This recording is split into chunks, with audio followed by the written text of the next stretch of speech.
Sugar,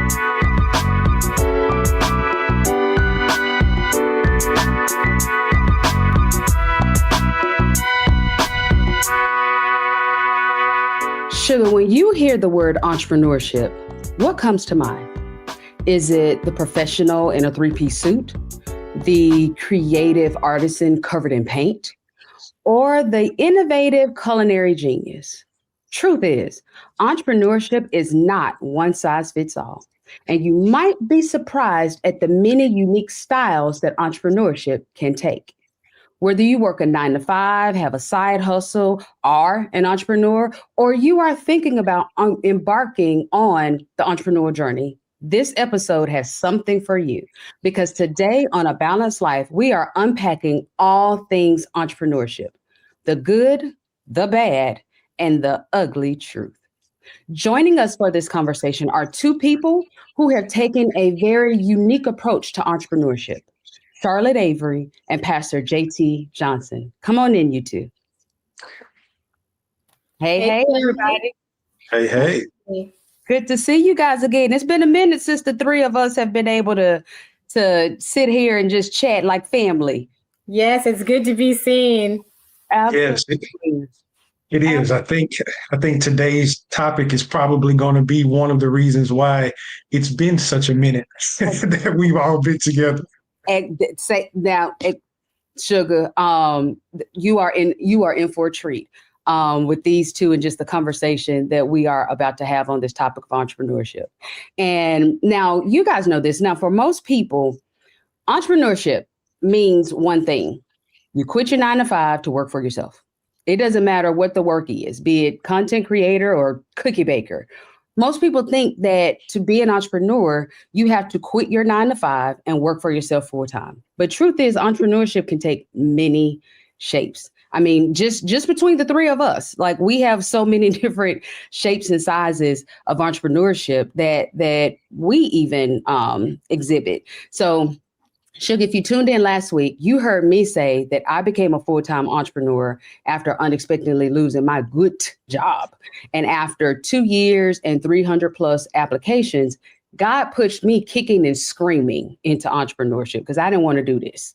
Okay, this was not my plan. I did not think this would be my ministry, So to start the conversation, guys, let's unpack the many shapes and sizes of entrepreneurship and why we chose to live an entrepreneurial life. Now, anyone just jump in and share your entrepreneurship style and what attracted you to entrepreneurship? So that's a really good question. So for me, one of the things that attracted me to entrepreneurship is the fact that I, at the time when I decided to start my company, I was a wife and I had 4 children. And I had one on the way. And I started to become, I was in a season of wanting to do something that was my own, that did not just encompass my husband and my children and me, being a wife and mom all the time. And so when I started writing books, I started my company because I wanted to be a self-published author. Not knowing that was going to, put me into motivational speaking and coaching and consulting and being a parent and family expert. I'm expert for media. And so it was a way for me to start something that was really my baby outside of my husband and my babies. Because I was kind of at a point in my life where I was dealing with the what about me's because I call those the whams, the what about me's. I was, taking care of everything and everybody. And I knew that God didn't just give me, an undergraduate degree and a master's degree for nothing. But the way that he did it, what I do for work and as an entrepreneur actually has nothing to do with what I even got my degree in. But I just reinvented myself, and that's how I became an entrepreneur. Absolutely. Because Charlotte is our mompreneur. Okay. Yes, she is. Mom, what is it? Wife of 1, mom of 7? Yes. And the fur baby now? Yes. And now we have a fur baby named Blue. Yes. Yeah. You're the ultimate mompreneur. Absolutely. JT, what about you, honey? Yeah, I guess I will pick up right where Charlotte left off about reinventing yourself, right? My situation is kind of interesting as everybody know, I pastor the Word Church here in the city of Houston. But my branching off, so to speak, to become an entrepreneur really was birthed, just as Charlotte said, really in a space after I started to write books and really was moving with the books and speaking and talking. And I saw a lane that I really didn't see a lot of, I would say, clergy embracing. And that was really looking at being able to be just as sharp on Monday as you are on Sunday. And looking at that marketplace ministry, so to speak, and really developing leaders as well as corporate leaders, secular leaders, as well as church leaders. Looking at how my transition happened, I started on home base, right? I birthed Increase Me, and the Me is momentum effectively. And it was really an opportunity to train church leaders. But then as I started to see church leaders leaving from my trainings and applying what they got from my trainings and getting promotions and elevations at work, I was like, hey, this is something that we really need to tap in. And so now, years later, I'm more in the corporate space than I am in the church space. But I continue to keep both open. Just this past week, being in a space at the top of the week, training pastors, and then the middle of the week being the keynote speaker at a violence and prevention conference here in the city. And it just continues to unfold. And so one of the things that I would say in entrepreneurship, just as you alluded to, Dr. T, there is no right and wrong way. And as we continue to talk today, there is an ongoing evolution of what this space looks like. And I'll stop right here with this statement. Steve Harvey said years ago, he said, you better make sure that if you are a seed, you're planted in soil and not in cement. He said, because if you're planted in cement, you have to stay what you've always been. But if you're planted in soil, you'll give God an opportunity to give new fruit to the tree. And so if nothing else comes out of this conversation, please watch where you planted. That's so good. JT just took us to church. I know. I'm back. Right off the bat, right off the beginning, Sugar. I told you. I'm going to tell you, Sugar. Go ahead and get your pen, your paper, your pad, because some jewels are really about to be dropped today. JT, I think it's very important what you just said, because we put ourselves, particularly our leaders and pastors and bishops and clergy, in these boxes and squares that if you are in the church, it has to look like this. If you are in the marketplace, it has to look like this. And so your unique perspective of being in the church and in the marketplace, I think is so powerful to display, because a lot of times we don't even give ourselves the time to even think about it in that way. It's just, we're just following what we've seen other people do, or even saying that it's wrong to do, that they can't. You know what? So for me, I think what I'm finding, especially as the generations, as we evolve generation to generation, I was literally just having this conversation with somebody the other day, and I was telling them that in ministry, because, my husband, is a pastor, and, we're both licensed in ministry. But one thing I was telling somebody is the way our generation is doing ministry today, we're not the generation that feels like we have to die in the church. We are not the generation that feels like we're going to die and not have a 401k, and we're not going to, be really we're not. So let me just speak to myself. I'm not losing my family for the sake of ministry. I'm not solely depending on the church to be, my bread and butter or anything like that. And so God has gifted, put other gifts and talents in me to, out in the marketplace as a consultant, as a writer, as a motivational speaker, as somebody who goes to schools and does assemblies and, different things like that, and coaching women. And so there's nothing to say that everything that I do is not ministry in and of itself. It is. It's just I'm doing ministry in a non-traditional way outside the church walls.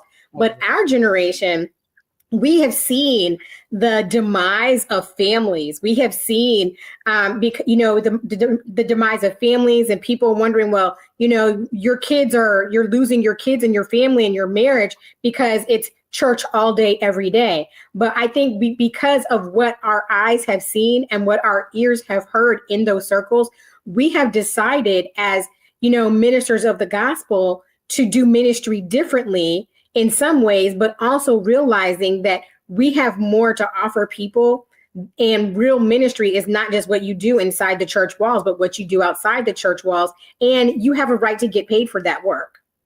Absolutely. Absolutely. And I'll take it a step further to say, going back to what you mentioned, Dr. T, about us not having time. I think what has happened, to Charlotte's point, in this space, we have accepted the freedom to exercise within our gifts. There's so much more to the fivefold ministry than to just on Sunday have a great oratorical speech and then you leave and you go home. But there's so much more that goes with it. Matter of fact, the topic that I talked about with the Violence and Prevention Conference was looking at faith in action. And so I kind of gave it a subtopic to say from the sanctuary to the streets, and really looking at how we're able to bridge the gap and take what we do on Sunday into the communities on Monday through Saturday. And I always say that church service is 2 hours, or if you're Pentecostal, maybe 4 or 5. But serving, when the church is serving, that's from the benediction to the call to worship. But in that space, there are so many ways that we could be impactful to our community. And then again, it just opens up a door for entrepreneurship, because there's so much that we could do as a community for the community. And one thing that I will always say, and this kind of goes past just having the conversation of clergy or faith leaders being entrepreneurs, but whoever you may be that's watching the show, what gift do you have that's not being monetized? That's the question that you have to ask, because you could be watching this show on your lunch break, working for somebody else. But could you be taking a portion of that paycheck that you get, those 40 hours per week, and invest some money back into yourself, and now figure out a way that you can monetize your gift? I always say that your gifts are in your hands, right? He has given us the ability to create wealth. Creation normally happens with a thought, then thought is followed up by action. And so many of us are sitting on our hands rather than using our hands. And so when you really just look at, do a self-assessment of yourself, you could be 6 months, a year and a half away from moving away from that cubicle and stepping into your God-given assignment. I Absolutely. love that. I mean, basically, Sugar, what we saying is you can be a mompreneur, you can be a pastoralpreneur, you can be a full-time entrepreneur, you can be a working entrepreneur, work that 9 to 5 and then come home and work your 5 to 9 for your business, whatever. A workpreneur. Yeah. Entrepreneurship is not a one size fits all, and it doesn't necessarily have to be the thing that you went to school for. Charlotte said she's doing something that she didn't even, go to school for. So giving yourself the permission to be flexible and really just take a look, like Pastor JT said, what is in your hands? We've been called to be the salt of the earth, not just the salt of our degrees or the salt of the four walls of the church. We've been called to be the salt of the earth. And so those gifts that we have, Sugar, is really the foundation for your entrepreneur journey that you maybe haven't even considered. Okay, now we have to take a break. I hate to do this, but we have to take a quick break. And when we come back, we will dive into all of the good things about entrepreneurship when we come back after this.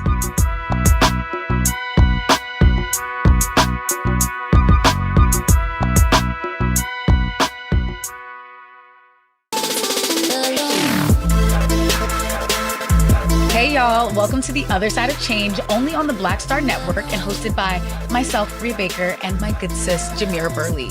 We are just two millennial women tackling everything at the intersection of politics, gender, and pop culture. And we don't just settle for commentary. This is about solution-driven dialogue to get us to the world as it could be and not just as it is. Watch us on the Black Star Network, so tune in to The Other Side of Change.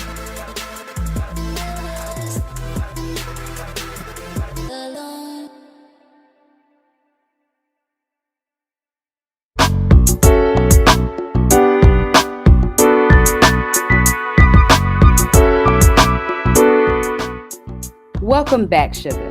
Now that we know that entrepreneurship comes in many shapes and sizes, let's dive into all of the good things that come with entrepreneurship. All right, let's bring everyone back in for this conversation. Now, we know that entrepreneurship has many benefits, and we often talk about the freedom and flexibility of entrepreneurship. But what I want us to share with the viewers are some of the unexpected good things that surprised you about entrepreneurship. So whoever wants to go first, tell us, what were some of the good, unexpected benefits that you found from being an entrepreneur? So for me, one of the unexpected benefits that I found in, in being an entrepreneur was not just my flexibility. Well, it was my flexibility in my time, but it was also my ability to be able to really see myself soar in a different way. Especially in what I do. You know, my master's degree is in sports medicine. And for a long time, I thought that that's what I was going to do. I was going to be riding and dying, in sports medicine. Now, to see that I'm able to see my creativity, whether it's writing books or speaking or, preaching or whatever, but to really see myself, my own evolution. And it has really been something else because I've been doing this for 16 years now, and everything has been from one season to the next season to the next season, but it's also been one elevation to the next elevation to the next elevation. And it's just really been something to see, to even watch my own self, my own metamorphosis, but also even, to see the beauty of my own family and my children, not seeing me as just, yes, I'm always going to be their mom, but even for I just did an event this past weekend and one of my daughters went with me. And, she just was like, Mom, you're really amazing. It amazes me to see all of the things that you do. And even that was unexpected because what I do now, I never saw myself really doing. Yeah. But even to hear my children talk about me and to boast about the work that I do, it really tickles me sometimes. So I think that's something that's been very unexpected for me. Yeah. Those are, and Charlotte, to hear that, it kind of made me reflect as well on, just being in a space of self-discovery along the way. Just as you said, you've been in it for 16 years. Really being in this space, I kind of feel like I've been here all my life, being a kid preacher, and then just kind of morphing into who I am today. But in saying that, being able to look back and see the growth that has happened, those things that pop up on our phones as notifications, especially social media. Facebook got this thing called memories, right? Mhm. And sometimes those things come and they make you real salty, uh, and not like the salt of the earth that Dr. T was just talking about. But then sometimes it comes to remind you just what has happened over the journey, and how you've gotten to where you are today. Mhm. And I think that that's one of the unexpected things, right? And if I can just be real, and I don't want this to seem cliche-ish, and this is not, motivational speaker JT, but just being honest, when you look back at the journey, it is good to be able to see the resilience that it took for you to get here that you probably didn't even know you had. Like Mhm. on this Mhm. journey, Mhm. it's we look at good things as accolades. We look at good things as the featured articles. We look at good things as being on the stage. But man, when you really look at it, that good thing is I didn't crack. I didn't Mhm. lose my mind. Mhm. Yes. I didn't grab nobody by the collar. Mhm. Mhm. I did but 'em but Yeah. all. but but to be able to see where I am today, still in my right mind, Yeah. still having the opportunity to do what I feel like I have been called to do. Yes. And then to your point, Charlotte, I was that young preacher that gave everything to my church, and even to the point where one of the hardest lessons that came to me and hit me real fast was when my oldest was sick. And I remember him being asleep on the back pew in the church, and I'm just working. My wife and we doing ministry for the Lord. And the next day he woke up, and I was just like, man, we got to take him to the doctor. This ain't just a regular cold. Come to find out, he had pneumonia. One lung was full and the other one was filling.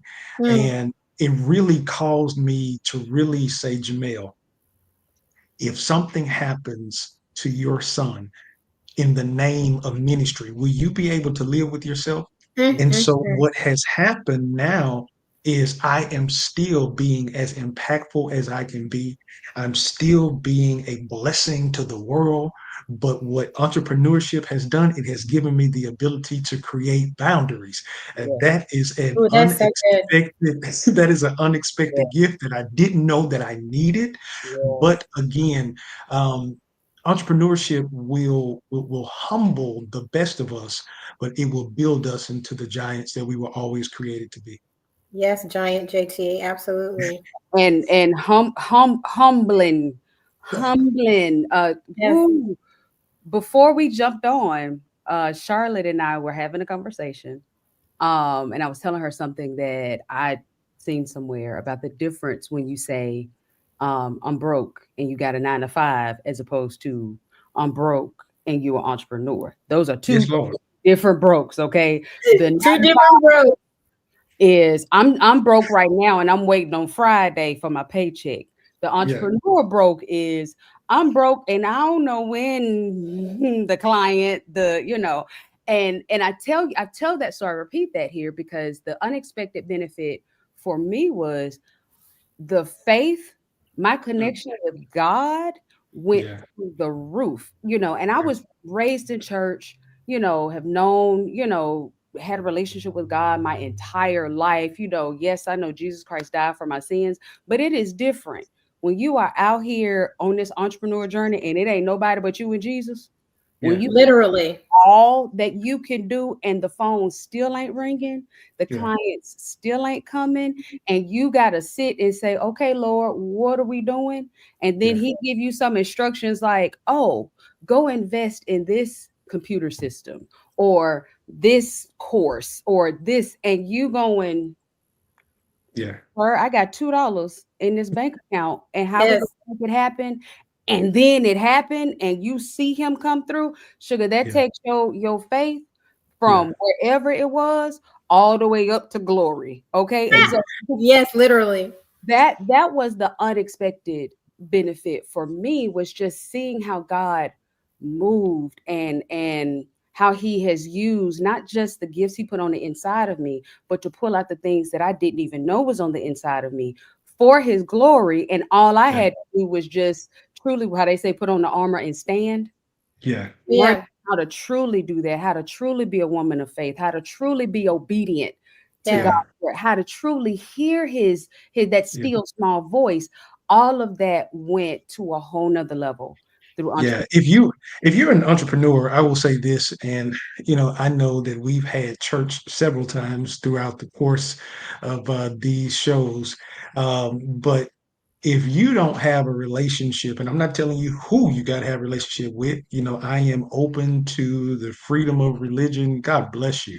But I'm telling you, if you are an entrepreneur, it better be somebody that you can close your eyes and talk to because there has to be some type of grounding that keeps you sane because again, it is a journey, and unfortunately we live in a day where our lives are like ESPN, right? We only show the highlight reels, right? We only show the good side of it, right? We show us with the picture of the audience and we're presenting. But we don't show how many times we had to pitch for that space or we had to send in abstracts to get an approval from a committee and we got passed over. We're not showing, after the book comes out and we have the book signing, we're not showing the grind that it took for us to get there.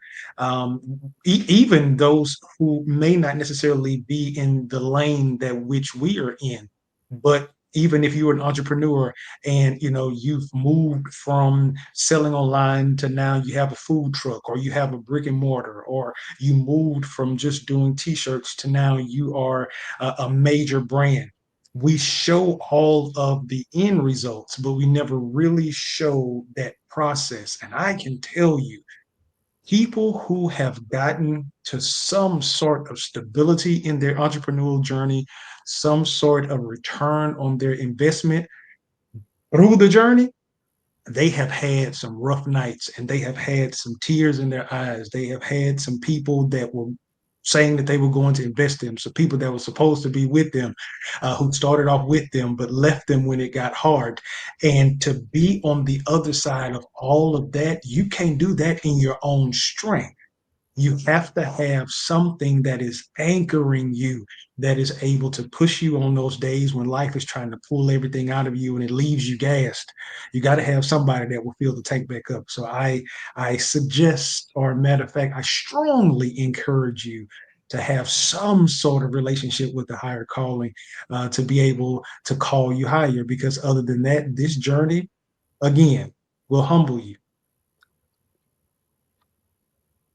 Absolutely. It'll bring out trauma and triggers that you didn't even know was there. Okay.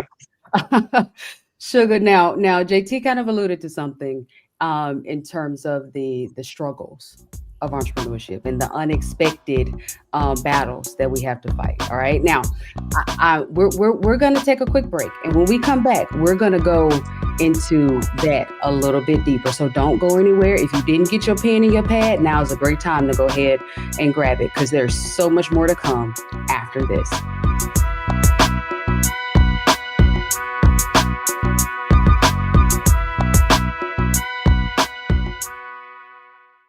Hello, I'm Isaac Hayes III, founder and CEO of Fanbase, and I'm here with a very important message. We are at a turning point in the Black community where we must have equity in the apps we use that scale to billions of dollars. But this time, we own the infrastructure, we own the culture, and we shape the future. And Fanbase is the future. Fanbase combines the free functionality of Instagram, TikTok, and YouTube into an all-in-one platform built for the evolution of social media and monetization. With over 1.4 million users, that's real proof that we are shifting the conversation of tech ownership and equity for creators. So right now, I want you to go to startengine.com/fanbase and invest today. The minimum to invest is $399. That gets you 60 shares of stock in Fanbase at $665 a share. This marks a turning point in Black ownership of social media. If we don't take this opportunity to own social media right now, we will always be customers to our own creations. And that can't go on. So once again, Go to startengine.com/fanbase and invest today. We must own the platforms where our voices live, our stories matter, and where our culture drives the world. Thank you.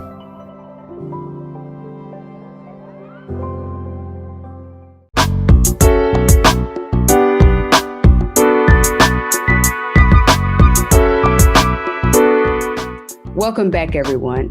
Let's go ahead and bring everyone back in for this conversation, because now it's time for us to get into the nitty-gritty and talk about the downside of entrepreneurship, okay? Now, in this age of social media, where everyone is showing their wins and hiding their losses, we can get an overly glossy view of entrepreneurship. Okay. A lot of people think it's just like, oh, it's entrepreneurship. You can do whatever you want. And so Sugar, we finna take some of that shine off. Okay. And share the bad side, quote unquote, bad side of entrepreneurship.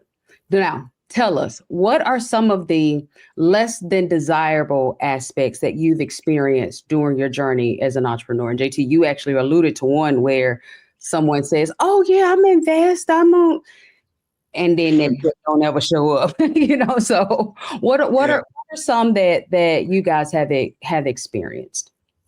Yeah, for me, it's been interesting. Sometimes it makes you feel like people don't know what to say. So they just, say what they think you want to hear. And so you've had conversations with people where it's almost kind of like you go on an interview and you feel like you knocked the interview out of the park and you are about to land the job only to get that email to tell you they're going with another candidate. There have been times where conversations have happened, right? And it was almost as if you're a shoo-in and, we're going to get you here. We're going to do this. And it never comes through. Oftentimes people, because it's going to take people to help you do what you do. But sometimes I feel that a lot of entrepreneurs lose the drive to be successful, or they lose the drive to continue to do what they first believed that they could do, is because they expected the support from people that was closest to them. And those lessons come at you real fast and real quick. So I want to give you that up front. Yes. There are a lot of people that will support you that you don't even know. And there's a scripture in the Bible that tells us that if we give, it'll be given back to us. I think we hear that a lot. But it said that end of the B clause says that men shall give into your bosom. It didn't say men with your last name. It didn't say men that you went to school with. You just give. And I want you to think about this. Everything you do is a seed that you are planting. So if you don't release that gift, or you don't release that book, you don't release that product, the kingdom doesn't have an opportunity to return back to you good measure, pressed down, shaken together, running over, because you've hoarded it and you've kept it. But don't put a face on who you think the man is supposed to be, because you will be let down every time. The other thing that I was saying, I'll pass this on, or pass it on to Charlotte. I wouldn't necessarily say this is a bad thing, but it's something that you're going to have to accept and learn real quick as an entrepreneur, especially if you are looking to do entrepreneurship full time and you don't have another source of income coming in. It ain't 9 to 5. It is 25/8. 25.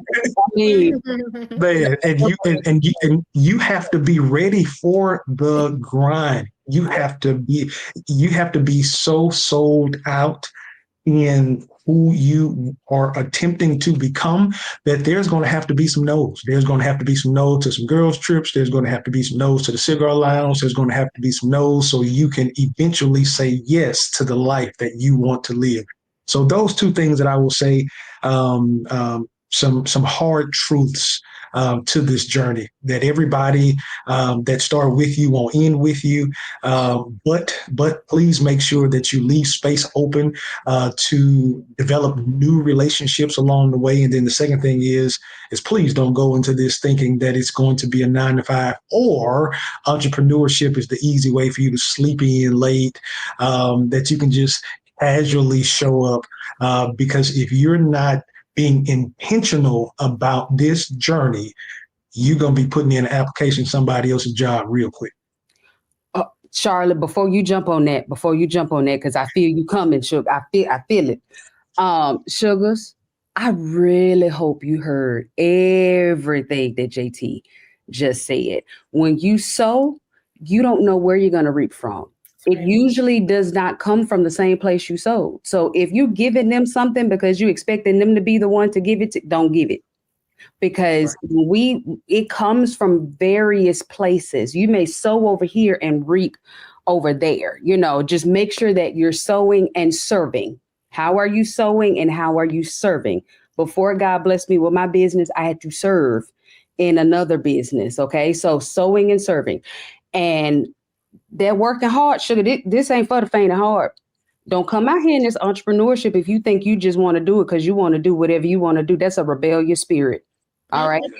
Discipline. It takes OB. I work harder for myself than I ever did for the man. Okay. You have to be ready to put in the work. Yes, take breaks. Yes, make sure that you are doing what you need to do to stay healthy, happy, and whole. But you got to be ready to do the work. So if you're thinking about entrepreneurship just because you don't want nobody to tell you what to do, let me tell you something, Sugar.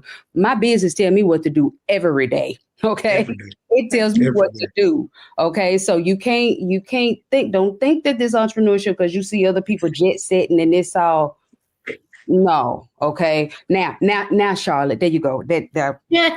Come on, Charlotte, add to it. So I really want to speak to the women who are, whether you're a wife and a mom or whether you're not. One thing that entrepreneurship, well, there are a few things that entrepreneurship have really taught me. As you all know, that has been previously stated, I'm a wife and a mom of 7 children. And one thing that I learned about being an entrepreneur is, one, to manage my level of expectations, manage my level of expectation of people, and manage my level of expectation of myself. Because as Pastor JT was saying, the people who you think are your people really are not. Like you think, oh, my friends and family, they're like really happy that I'm starting this business and they're going to support me because they said that they're going to support me or whatever. Well, you may have written a book that does not resonate with them.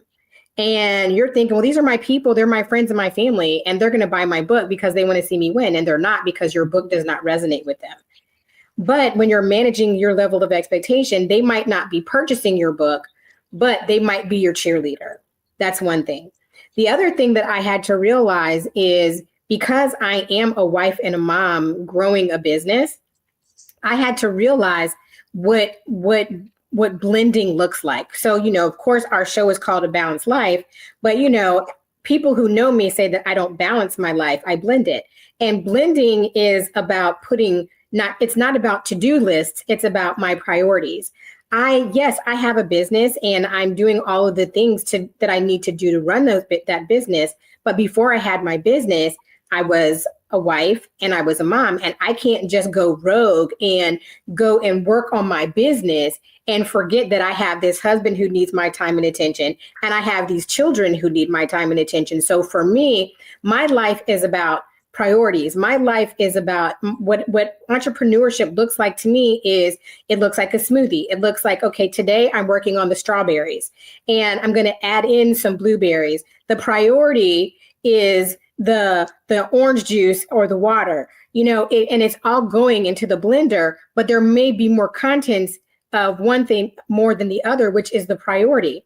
So I can't just let my household fall apart because I'm working on this business. I have to manage my business. I have to manage my husband. I have to manage my children. I have to manage my health. I have to manage who I am spiritually. I have all of those things to do, knowing that sometimes something might go lacking, but it doesn't mean that I'm not still taking care of the things that I need to take care of. Balance to me really doesn't exist, because balance means that you're giving the same amount of time to each and everything in your life. And that's not the reality that I live in. So, and I don't think that's really the reality that most people live in, even though we're always talking about balance. And so I think for the most part, when you're a woman and you're trying to, and you're really pushing towards, starting your own business and doing your own things, you've got to look at your reality. You've got to look at your priority. You've got to really be able to come in and say, okay, God, help me and show me how to blend this together so that I can still work in the purpose and the places that you've called me to do and who you've called me to be. Absolutely. I love that, Charlotte. If I can just, the big thing that I heard that I would encourage every person that is looking to start the journey, or if you're on the journey, the thing that I will ask you to do, if you're looking to start, make sure that you do as the Bible said, woe to the man that does not count the cost, right? He'll start building a house and all he'll have is the foundation. And then you go back years later, you don't see window panes, you don't see doors. All you see is that same foundation, because he had a grand opening and then quickly had a grand closing. So the best thing that you can do is be a student in what you are attempting to do. And then make sure that you are planned out and organize your day. Organize your week, spend some time with you and making sure that you don't lose you in the process. That's one thing that I think that I caught that was so huge as you were talking, is that to be a mom of seven, a wife of one, and then now to have a fur baby.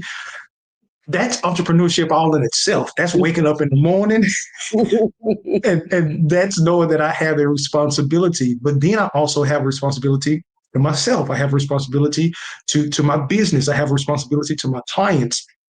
And if there is no organization in life, that will drive you crazy. But being organized, you're able to show up for everybody else, not lose yourself, and still be who God has called you to be. Oh, JT, that was so good. And I hate to do this, Sugar. I promise you, I hate to do this because I know it is so many good nuggets and gems that are priceless right now, but we have to take a quick break. And when we come back, we will be uncovering the ugly truth about entrepreneurship when we come back after this.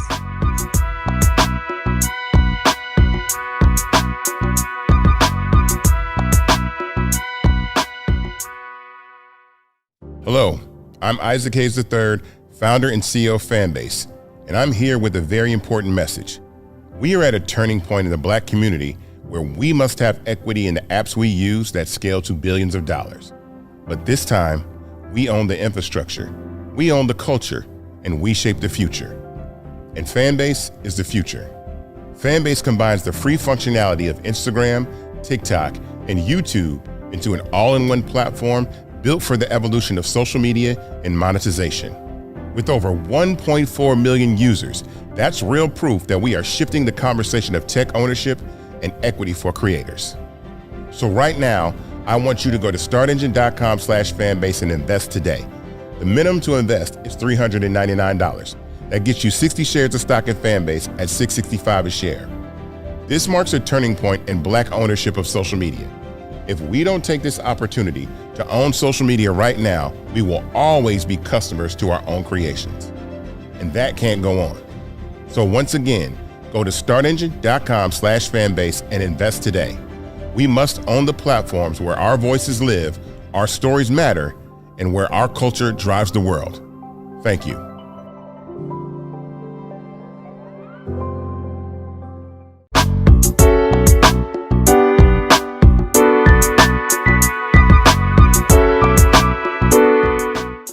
Okay, Sugar, we have been talking about entrepreneurship, the good, the bad, and now it's time to get into the ugly truth. Come on in, everyone. Now, when I say ugly truth, I'm talking about those aspects about entrepreneurship that most people don't want to hear, that we didn't want to hear, at the beginning, like those not so great moments that we were just talking about, those bad, and this is why I put them in quote, those not so great moments turn into extremely great lessons. All of them. We don't want to experience them, but it's like we have to go through them in order to get the lesson or the training or that wisdom that we need in order to sustain in this thing called entrepreneurship. So that's like an example of what I mean when I say the ugly truth. Okay. And that's just one. So I want you guys to just jump in and share with the viewers, what are some of the other ugly truths about entrepreneurship that are not often talked about?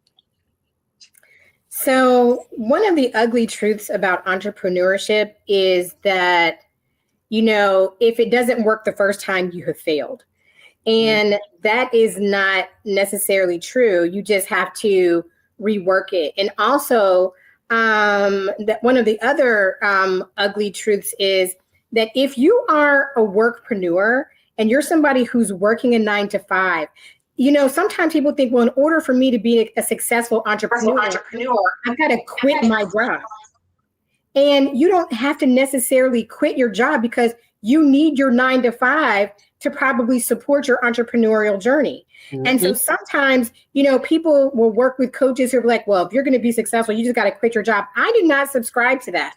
I say if your job is allowing you, is making you the income that you need to support and start your entrepreneurship journey, then do that. And then guess what? Then you'll get the, what is the word I'm looking for? The latitude to then say, okay, well, I'm going to decrease my hours here in my 9 to 5. So then I can give more time and venture out in my entrepreneurial journey. And so working a 9 to 5 doesn't mean that you cannot be a successful entrepreneur. And the other thing that I want to say is that, one of the other ugly truths that I have found is that, so first of all, let me just tell you the truth. Entrepreneurship is hard. Mm-hmm. And it's going to take a lot out of you. And sometimes people are like, well, I don't want to wake up with bags in my eyes. Entrepreneurship means that you're going to keep late hours. I tell you what, for me, because my life is set up the way that it is, I keep a lot of late hours. Some of my best ideas come in the dark when my whole house is quiet. And so sometimes you have to keep late hours. Sometimes you have to work overtime. Sometimes you've got to really get down and dirty and do some of the things that you really didn't think that you were going to have to do to really see your dream come to pass. And there is nothing wrong with that. And guess what? There's also nothing wrong with saying, this is not working for me right now. And so I was doing this 9 to 5. I stepped out and I chose to do this entrepreneurship thing full time. But guess what? If something like the pandemic or something happens and it impacts your business, then it means that you might just have to go back to work. And going back to work, my friend, does not mean that you failed. Mm-hmm. Oh, it was so much you said there, Charlotte, but I definitely want to make sure that the Sugars heard when you said about working a 9 to 5 and still being an entrepreneur. As a full-time entrepreneur, the only reason I was really able to, again, let's be clear, God kicked me into this thing, kicking and screaming. I just want to make sure that we're clear about that. But because I'm married and my husband, has a good 9 to 5 with some good benefits, I was able to have the latitude to be able to really follow what God was telling me to do while still having the stability of just kind of the basic needs, the insurance and, some of those basic things. Mm-hmm. So that's one of the benefits of keeping your 9 to 5. So you got some health insurance, yes. You can make sure that the bills are paid while you are growing your baby, at the same time. So you're absolutely right. You have not failed because you have a 9 to 5 or that you had to go back to a 9 to 5. Having a 9 to 5 does not, eliminate you from calling yourself an entrepreneur. You're still an entrepreneur, even with a 9 to 5. Yeah. Absolutely. One of the ugly truths about entrepreneurship that I really would like to expose is that the field is full of hustlers. There will be people that will show you or try to prove that they have the blueprint and they want to sell you their course.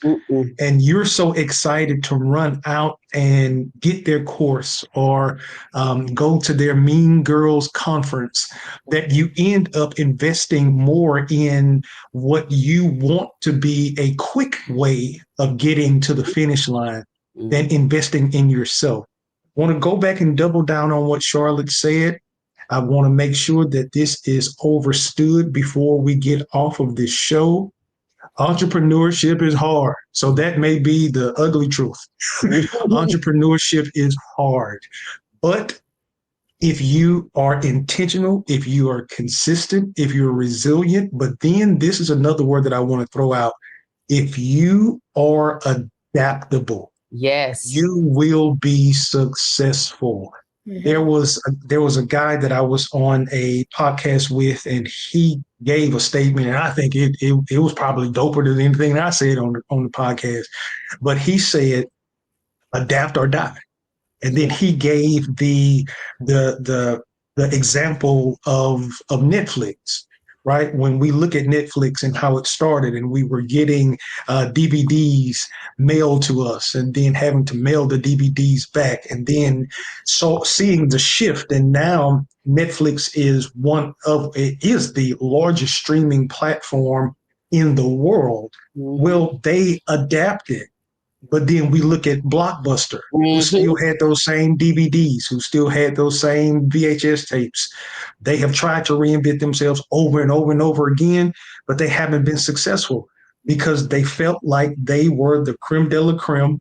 They were planted in cement. And then they tried to snatch that seed up and try to change. But you have to be adaptable from the beginning. And I will end with what Charlotte said.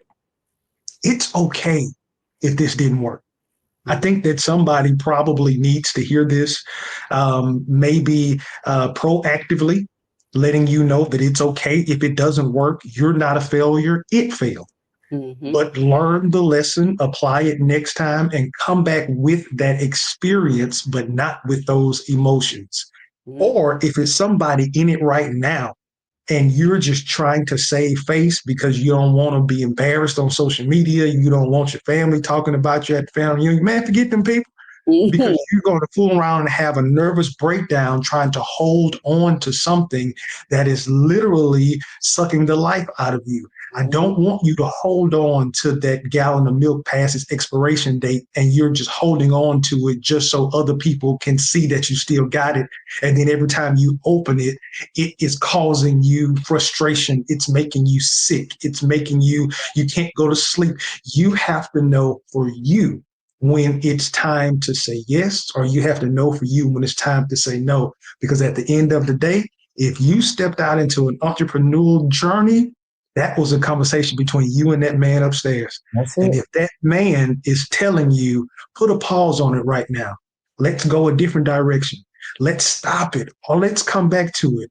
The best thing for you to do is be obedient, because I'd rather you be obedient and keep yourself intact so that man can use you again than to be disobedient and you may fast forward your time here on earth. Because I've seen some people have heart attacks, have nervous breakdowns, trying to do something that it could be next season and not this season. This season could have been a season of preparation. Next season could be the season that it pops. But I don't want you to pop in the process. Ooh, that don't pop in the process. Guys, I really, there's something that JT, that you said, bring us all, bring me and JT back in, because I want to pick up on something that JT said. And you didn't say this, but you said this. When you was talking about Blockbuster and Netflix, and when you were saying, forget them people. Okay, I'm gonna connect these two. I don't know how many people know that Netflix originally approached Blockbuster. Yeah. And wanted Blockbuster to buy them out. Yeah. And Blockbuster, being haughty, said, no, we're not doing, we're Blockbuster. We're not doing that. They had their pinky out. They did. They had their little sophisticated pinkies up. Exactly. And we know the rest of the story, where Netflix is now and where Blockbuster is now. Yeah. The thing I want you to take from that, Sugar, is that the ugly truth is we need strategic partnerships. Yes, ma'am. If Blockbuster would have strategically partnered with Netflix when they came to them seeking a strategic partnership, what could have happened?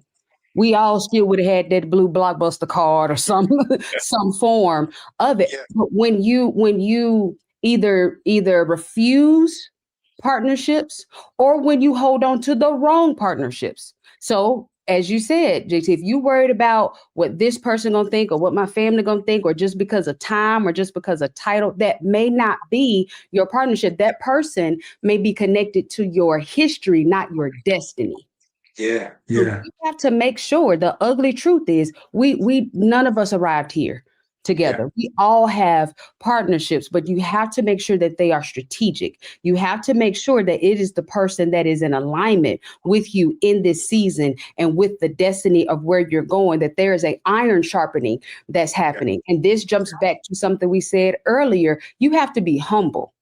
Yeah. You have to know that you ain't got it all. I always say I'm the best life coach on this side of glory among a bunch of amazing coaches and amazing therapists. So you have to be able to pop your collar, but also know that you need other strategic partnerships around you, that we all pop in our collar. We are all walking in our calling. We are all going after, our purpose. And so making sure that you got those partnerships. Don't think you finna get out here and do it by yourself for yourself because I want to do. No, we all need strategic partnerships. And without them, you are either go the way of Blockbuster, or you could be Netflix. Yes, choose which one you're going to be. And I know that was a tough one. I know that was a tough word, but that's one of the things I think we miss out on because we get in our own way that we're talking about entrepreneurship as well. So JT, I got a question for you. Yes, ma'am.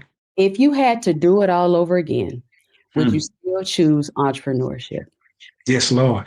And the reason I would do it is because I have been afforded opportunities that I wouldn't have gotten if I was just, in my field, business administration, marketing, trying to help somebody, build their website or give them a different eye to look at a marketing approach. And I probably could have been impactful helping somebody get their vision out. But I don't think that I would have been fulfilled. Yes.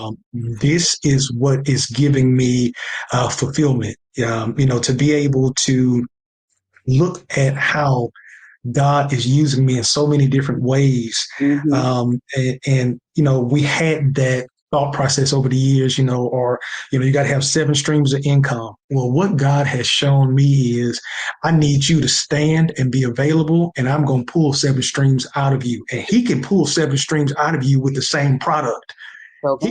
He can pull 7 streams with one book. Okay. And so if you make yourself available, God can use you to change the world. And so I'm grateful to be on this journey. So if I came back and God asked me, do you want to go back and do it all over again? The only thing I'm going to ask him to do is day one, let me come into the world with all of the knowledge that I got. Because I'll be a cold joker at 2 years old. Okay, King Solomon, give me that wisdom, Lord. Give me. That's all I want, man. That is it. Yeah. I would say the same. And this is coming from the person that wanted no parts of it, that did not want to be an entrepreneur. It was the last thing that I wanted to do. And I would say I would absolutely do it again for all of the reasons that you just said, plus the fact that I don't think I would have been able to become who I am today.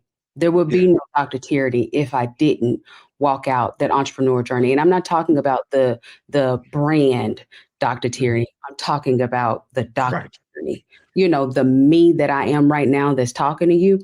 Without entrepreneurship, she does not exist. So I would absolutely do it all over again. And I'm grateful that God drugged me kicking and screaming over here onto this entrepreneur journey. Okay. I'm glad he did too. And I'm glad after your temper tantrum. I sure had them. I had several, quite a few of them if I'm just telling the whole truth. But yeah, and even as we're saying that, entrepreneurship is how I was able to strategically partner with you, with Dr. Jackie, Charlotte Avery. So I wouldn't trade any of it for the world at all. Absolutely. Okay, well, listen, Sugar. Today we have told the truth, the whole truth, and nothing but the ugly truth about entrepreneurship. I hope you took some good notes because our experts were dropping gems all over the place. All right, Sugar? Now, we have to take a quick break, but don't go anywhere. I'll be back after this.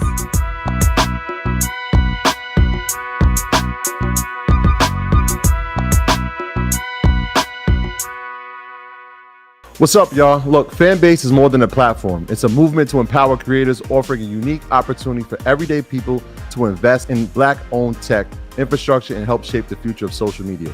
Investing in technology is essential for creating long-term wealth and influence in the digital age. The Black community must not only consume tech, we must own it. Discover how equity crowdfunding can serve as a powerful tool for funding Black businesses, allowing entrepreneurs to raise capital directly through their community through the Jobs Act.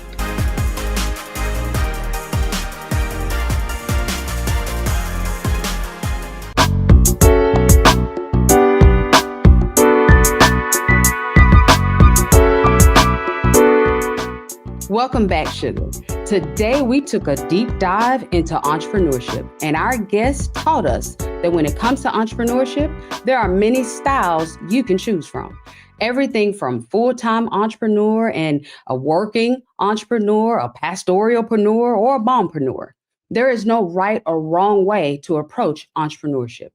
But regardless of the style you choose, you must be ready to celebrate the good moments, turn the bad moments into your biggest lessons, and have the courage to embrace the ugly truth, understanding that all of it is a normal part of the entrepreneurial journey.